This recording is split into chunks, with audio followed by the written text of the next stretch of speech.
A warm welcome to all my children who are watching this digital media of instructions. Today, we'll start with the modern history, the first war of independence. What do you know about history?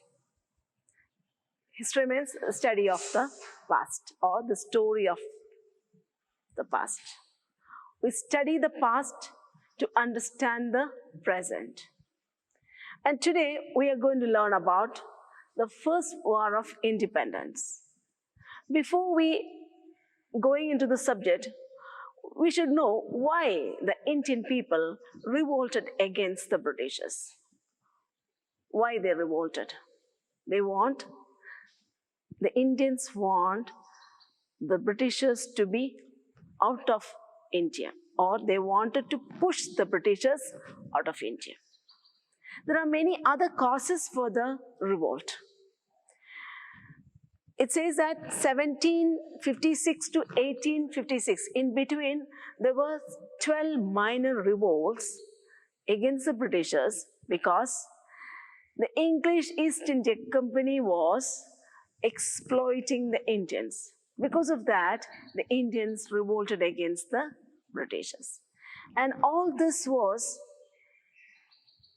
a reason for the first war of independence, or the uprising of the 1857, or it is also known as, it was a nationalist outburst, it says, because out of nationalist sentiments, they started fighting against the Britishers. So, the Indians revolted against the Britishers to get freedom, or Indians want freedom from the Britishers. Before learning, we learn few terms. Why the Indians fought? The doctrine of flags. This is a policy of annexation followed by Lord Dalhousie. The doctrine of flags meant that when a ruler of a dependent state died without a natural heir, the state would pass over to the English company. Then comes the subsidiary alliance. An Indian ruler, except the subsidiary alliance, was made to keep a large army within his territory and had to pay for its maintenance. He had to pay for the maintenance. In lieu of payment, the British ceded their territory to the British company. Now, what are the main or the major causes of the revolt of 1857? The major causes: political causes, socio-religious causes, economic exploitation of India, then military causes. And first we will learn about the political causes. What are the political causes that led to the revolt of 1857? The political causes. Company's territorial expansion, or we call it as policy of annexation. So, subsidiary alliance. The doctrine of subsidiary alliance was introduced by Lord Richard Wellesley. Okay? British Governor-General of India from 1798 to 1805. An Indian ruler accepting the subsidiary alliance with the East India Company had to keep the army within its territory and supposed to pay for its maintenance. In lieu of payments, what happens? The states would be ceded by the Britishers. So the ruler accepting it was forced to keep the British army. Then comes the arbitrary doctrine of flags. According to this doctrine, who started this doctrine of flags? Who introduced the doctrine of flags? It was introduced by Lord Dalhousie, isn't it? If an Indian ruler of a dependent state did not have his real son or natural heir, we say, to succeed in the throne, he was not allowed to adopt a successor without company's consent. And this was followed in many of the provinces in that area. That Satara, Nagpur and Jhansi fell victim to this. That's why Jhansi Rani also fought against the Britishers during the 1857. Then another comes as unjust annexation of Oudh, unjust annexation of Awadh. Then comes annexation of Berar. How Berar is annexed?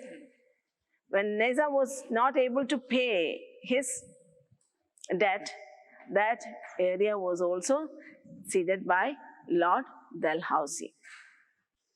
Then another point is unfair attitude towards Mughal Emperor. Bahadur Shah Zafar was dethroned, and also they abolished all the titles. That is another cause for the Indians to fight against the Britishers. Then unpopular administration of the company. Then comes India governed from a foreign land. That is another reason. Then comes stopping the pension of Nana Sahib. Why? They denied, because he was an adopted son of Peshwa Baji Rao II. He was not a real son of Peshwa Baji Rao. So what happens?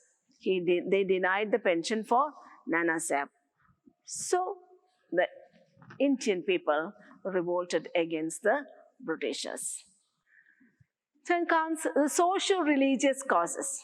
What do you know about the socio-religious causes? The Indians were feared the mass conversion. Okay, fear of mass conversion.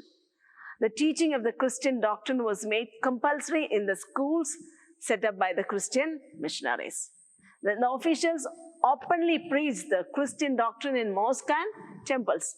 This made the people to fight because they feared the mass conversion.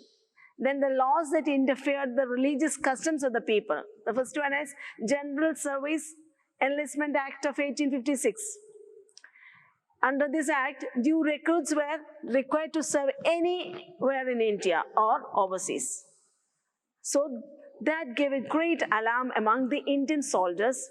According to the Hindu customs, crossing the sea was contrary to their religion. There was a great example for this. Can you tell who was not allowed to enter into the Guruvayur temple? Can you name the great personality?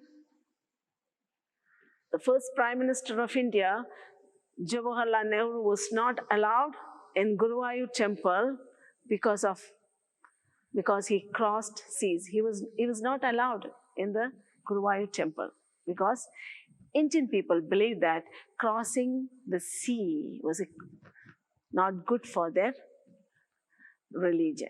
Then comes the Widows' Remarriage Act. That is another cause because they didn't allow, according to the Indian custom, they didn't allow the girls to remarry. Okay, the widows to remarry. That's what the Widows' Remarriage Act also was against the Indians. Then the introduction of the railways and telegraphs.